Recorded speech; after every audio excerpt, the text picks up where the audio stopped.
Fun fact: in the Beverly Hillbillies, Mr. Drysdale, played by Raymond Bailey, was often portrayed as the epitome of the wealthy, sophisticated Beverly Hills banker who was both fascinated and frustrated by the Clampett family's down-to-earth ways.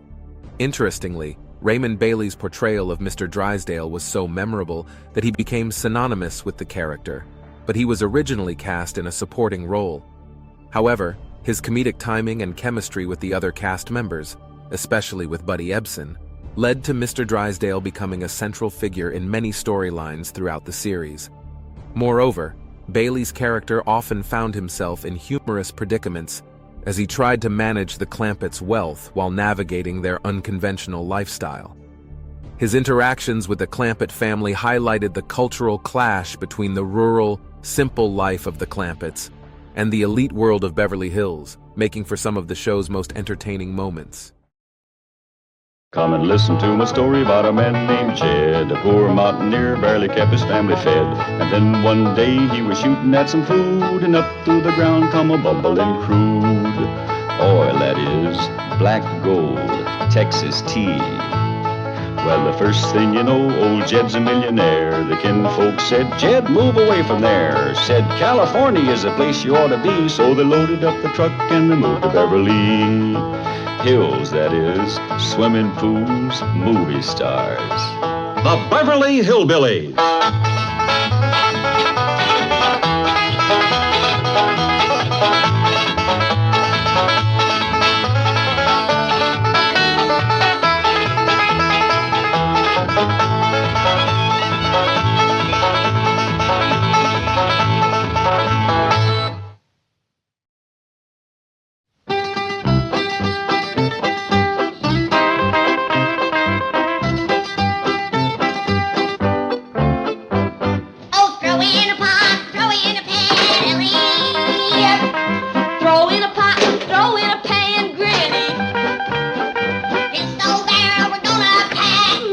Cabin way out back, honey, baby mine.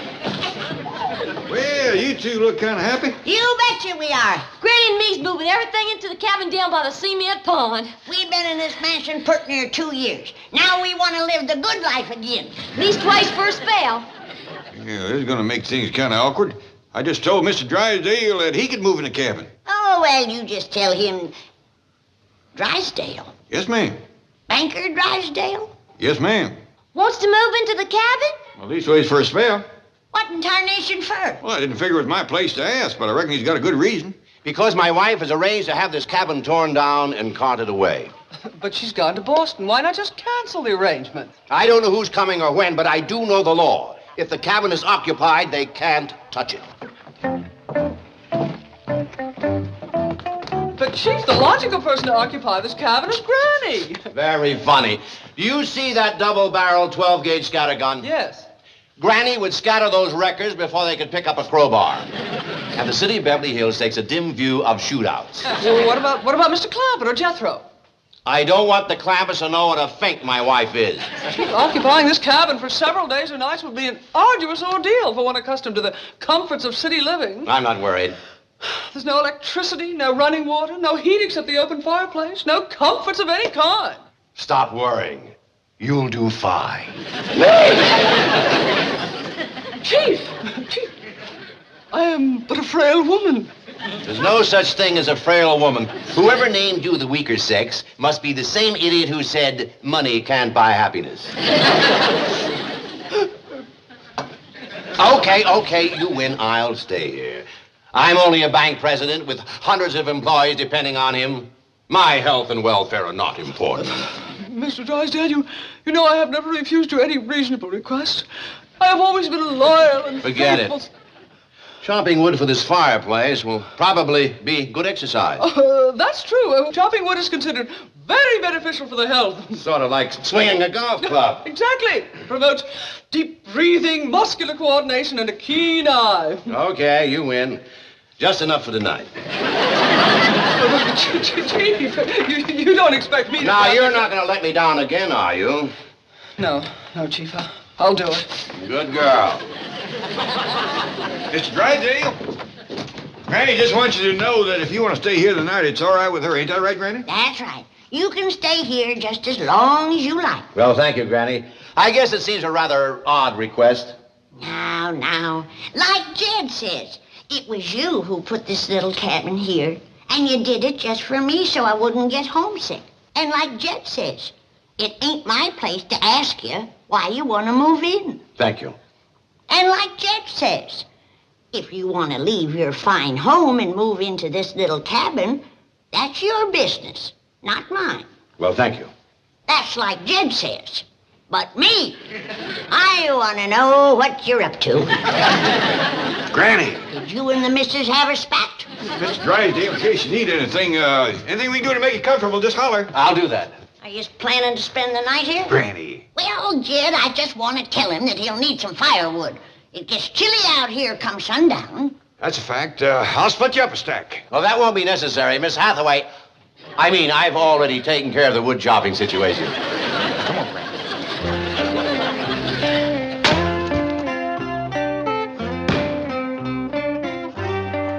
Jethro, dear boy, you have come to my rescue as a knight of old. And now the right is yours to claim a reward. Oh, shucks, I couldn't take no money from you, Miss Jane. Money was not what I had in mind. I was offering you a kiss. Right out here in the open where everybody can see us? You have a point there. Here are the keys to Mr. Drysdale's limousine. It is parked in his driveway, and he will not be using it again today. Does this suggest a way in which you might claim your reward? It sure does. I like driving even better than kissing. That boy's like a magnificent lighthouse, tall, strong, and sturdy. If only his beacon weren't so dim. Just heard Jethro yelling. Anything wrong? No, just youthful exuberance. Well, I'll do that for you, Miss Jane. Oh, thank you. Miss Jane, why is Mr. Drysdale wanting to spend the night in the cabin? Oh, he doesn't want to. It's just that his wife has forced him to. You see, she made arrangements for this home record. Oh, I shouldn't have said that. Mr. Drysdale will be furious. We'll help him fight. No, please, Granny. He doesn't want you to get involved. Don't tell him I said anything. But my shotgun's in the cabin there. No, Granny, please. Mr. Drysdale knows the law. He knows how to handle a situation. So do I, with buckshot. I promise you won't do anything.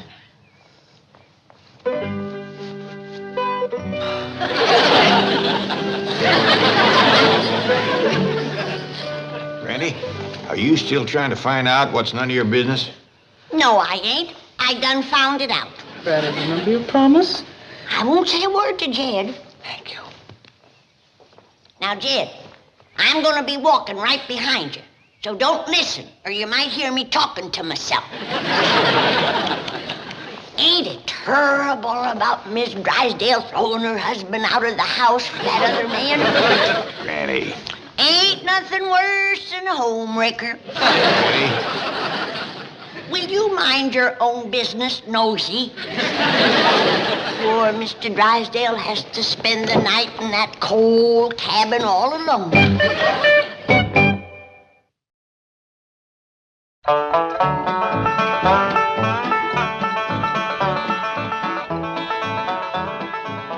Well, Mr. Drysdale, I reckon you're all set. That is, if you're still sure you want to spend the night here. I'm sure, and thank you very much. You'd be much more comfortable up at our mansion. Then we could sit a while and you could tell me your troubles, if you got any. And I kind of think you have. What do you mean? Nothing. I ain't heard nothing. If that varmint shows up tonight, use my shotgun on him. What varmint? Granny, are you pestering Mr. Drysdale with them questions again? No. I was just telling him that my shotgun is handy in case that rascal shows up tonight and wants to steal a chicken. Oh, speaking of these chickens, are they going to be here all night? Yes, sir. This old plow's their favorite resting place. Well, it's pretty close to the cabin, isn't it? Yes, sir. That makes it real handy. If they get scared during the night, goes to squawking and yelling, you can just come out on the porch and talk to them. Call them by their name. This is Rosie and Drusilla, Viola Jane, Millie. Ellie Mae, what I'm worried about is sleeping through all the noise they make. Oh, don't worry about that. They'll wake you up. Well, he may. I kind of think Mr. Drysdale would like us to move the chickens. Yes, I would. Oh, it won't do no good to move them. They'll come right back to this old plow. Well, then we'll move the plow. You run fetch Jethro to help us. Yes, sir, Pa. I'll help. Oh, Mr. Drysdale, you, this fine city suit and them shiny shoes get all ruined before we went 100 feet. We take care of it. You come here and set a spell.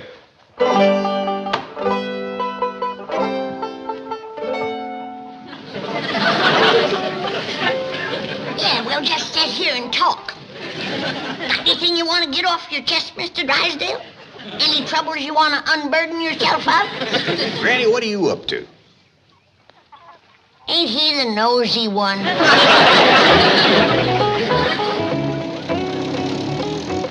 But, Professor, I've been offered $500 for the story of the Drysdales and the Clampetts. I know, Jenny, but... What a sensation it'll cause. Beverly Hills banker holds servants in virtual bondage. Entire family forced to live in tiny shack on his palatial estate. Jenny, listen to me. Writing this story for a term paper in sociology is one thing, but writing it for publication is quite another. You can be sued. For telling the truth? Professor, you were with me in Drysdale's office when he admitted he put that shack there for the Clampetts. He admitted he paid them no salary. He can deny it now. And if the Clampetts don't back up your story, he can sue for libel. They'll back me up. Why, if it weren't for me, they'd still be in that cabin eating dandelion greens and working for nothing. It was I who got them to shake off their bonds and move into the Drysdale mansion here. Jenny, I was with you here, remember? No, I'm sorry, Professor. I get carried away when I remember how arrogant Drysdale was about it, defying us to do anything. Well, you did something. You got the Clampetts a new and better way of life. And you also got an A in sociology. Now, maybe you should leave well enough alone and forget about selling that story. Well, maybe you're right. But as long as we're here, I would like to see how they're enjoying their freedom. Yes? Oh, it's the young sociology major. And this is Professor Graham. Of course, we met in Mr. Drysdale's office. Come in. No, thank you. Good to see you again. Oh, incidentally, the chief was furious after your visit the other day. Meddlers, he called you. Troublemakers. Dinglings. He was livid. But that's terrible.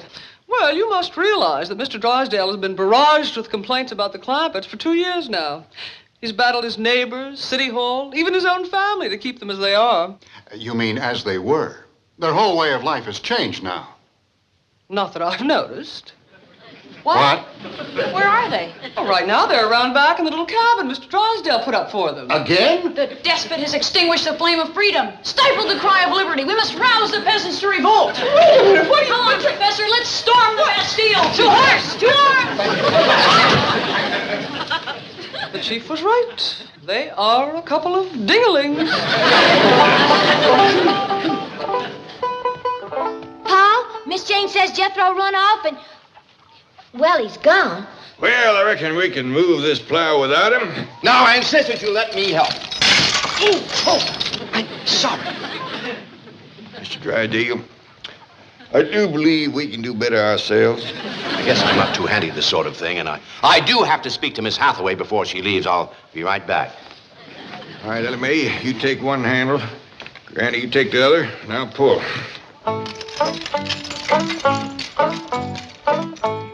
One, two, three, heave! Giddy up, Jet. Pull.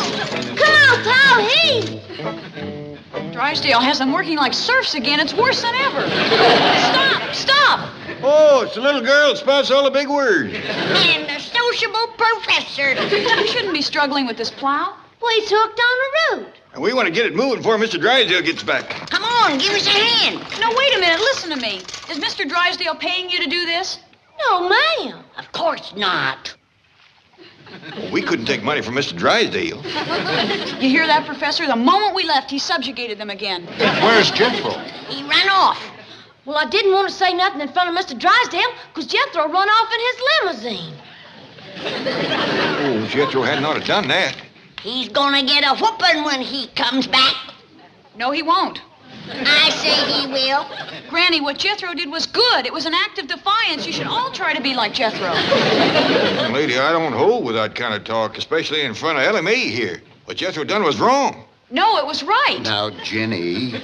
You keep up that kind of talk and you'll get a whooping yourself. I'm not afraid of the tyrant. I defy him. Down with the oppressor. Cast off the shackles of serfdom. Rise up against the villain. Ginny, here he comes. And we ain't moved this plow 1 inch. Come on!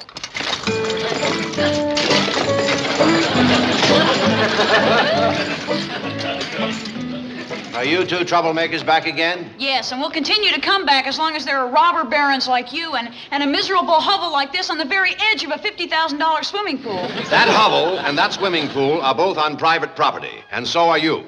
Only they're staying and you're going.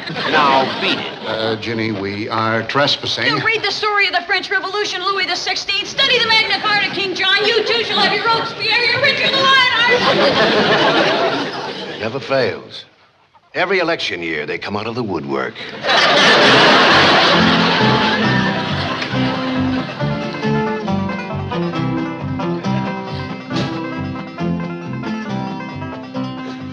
Hot diggity dog. You sure are more fun to drive than that old truck. Jethro, noble Spartacus, I hail you. Well, I hail you, too. You have come back to lead your people in revolt. No, ma'am. I come back to eat. And fetch Mr. Drysdale's limousine. Sure is a doozy, huh? I wish I could take Granny, Ella May, and Uncle Jed for a ride in it. You can, you shall, you must. Now, Ginny. Drive it around to the very door of that little cabin and speed your family away to liberté, egalite, and fraternité. Sure do my best, but I have trouble finding Anaheim, Azusa, and Cucamonga. Wait a minute, Jethro. No, don't wait. Strike now. Away, Spartacus. Fire up the torch of freedom. Yes, ma'am.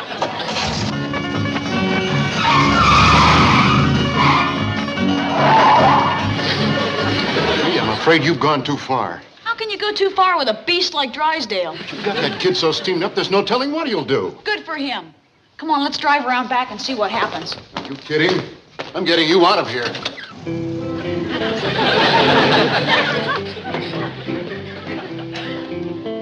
Uncle Jed, Granny, Ellie Mae, come on! Come on, Granny. Jethro, what in tarnation are you up to? Hop in. I'm gonna fire up the torch of freedom. First, I'm gonna fire up the seat of your pants.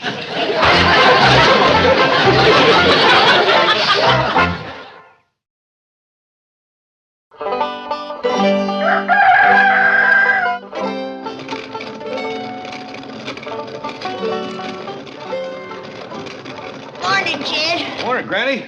Sorry I overslept. Yeah, it ain't like you.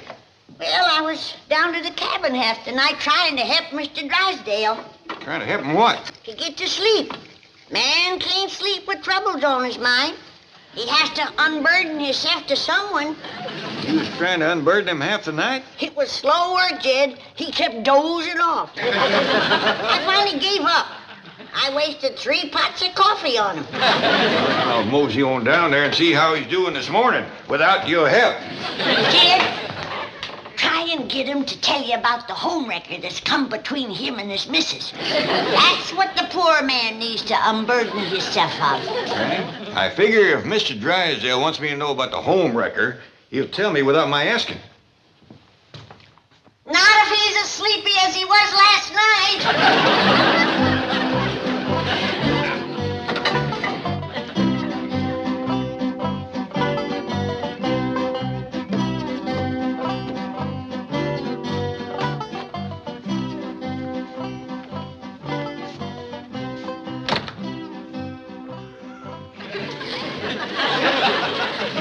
Hey, buddy.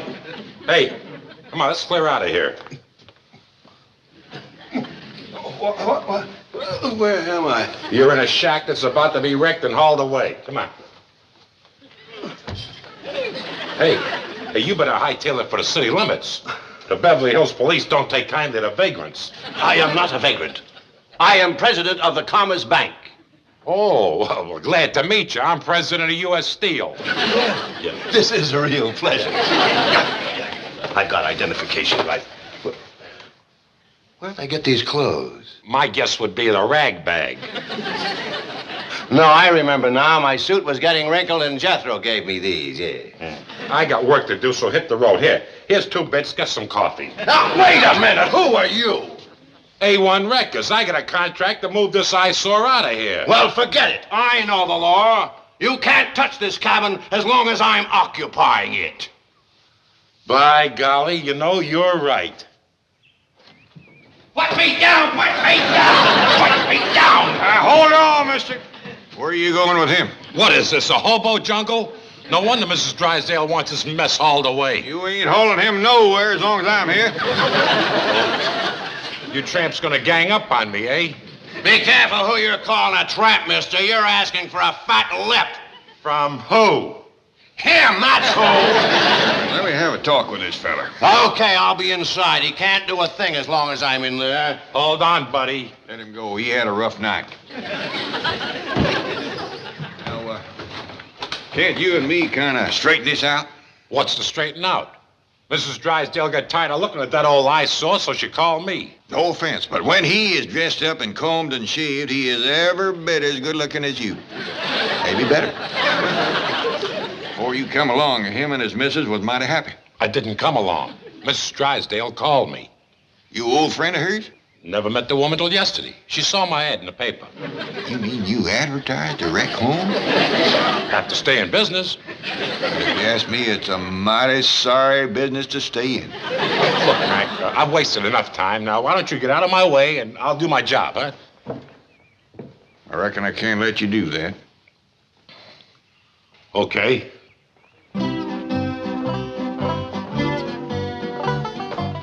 I'll be back. With my partner. Who was that, Jed? That's the fella that's come betwixt Mr. and Mrs. Drysdale. Big, ain't he? And bold. What you mean? Well, generally a man is ashamed to be known as a home wrecker. But that rascal's got a rope right across his back. You're greening me.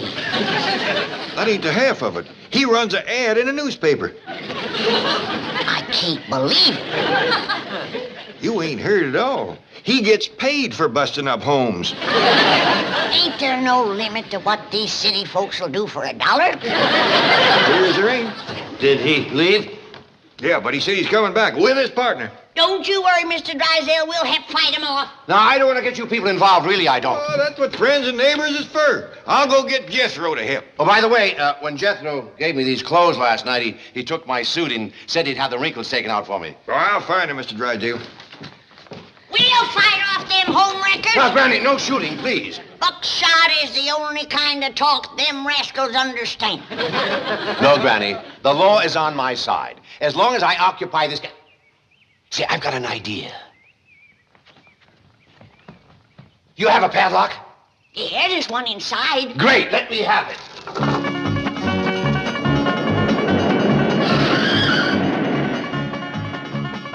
How'd you like that ride, Ellie Mae? Hey, how about taking my critters for a ride now? Well, go get them. There's plenty of room.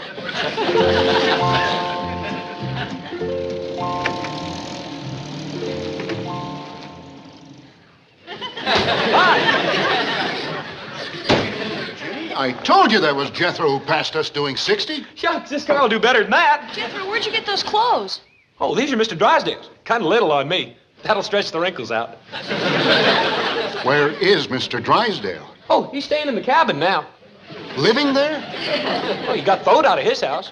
I was afraid something like this might happen. Gee, Professor, I never dreamed they'd go that far. I just hope they haven't gone any further. Come on.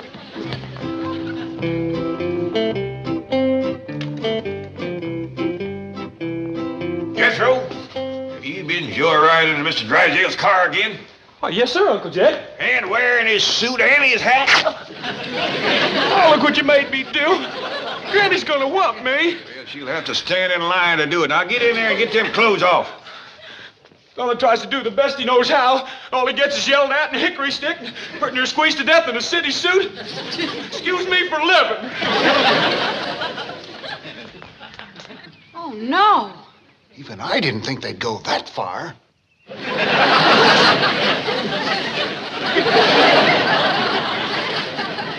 do you suppose happened? Too much too soon. I'm afraid you unleashed forces they were not equipped to handle. Come on, let's help poor Mr. Drysdale. No, wait. Hey, what's going on here? Unfasten that chain. Turn him loose. All I'm going to turn loose is about a pound of buckshot. There's half a pound. Where'd you like the other half? Never mind. Forget it. Mrs. Drysdale can get herself another boy. What'll we do? Call the police. It's gone too far for us. Gee, I'm sorry, Professor. I'll never meddle again, I promise. Come on. I told you his kind would only understand buckshot talk. You were wonderful, Granny. Thank you. Now you can unburden yourself of all your troubles. I'm afraid I haven't got time. You got all the time in the world. What makes you think so? Ain't no key to that padlock.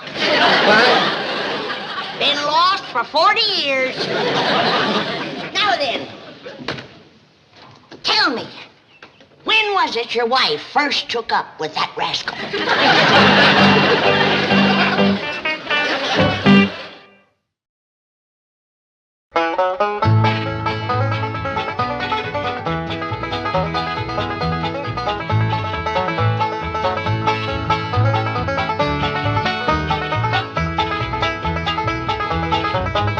Well, now it's time to say goodbye to Jed and all his kin. They would like to thank you folks for kindly dropping in. You're all invited back next week to this locality to have a heaping helping of their hospitality. Hillbilly, that is. Set a spell. Take your shoes off. Y'all come back now. Here? Who do the Clampetts think is having his home wrecked? 1. Santa Claus. 2. Mr. Drysdale. 3. The limo driver.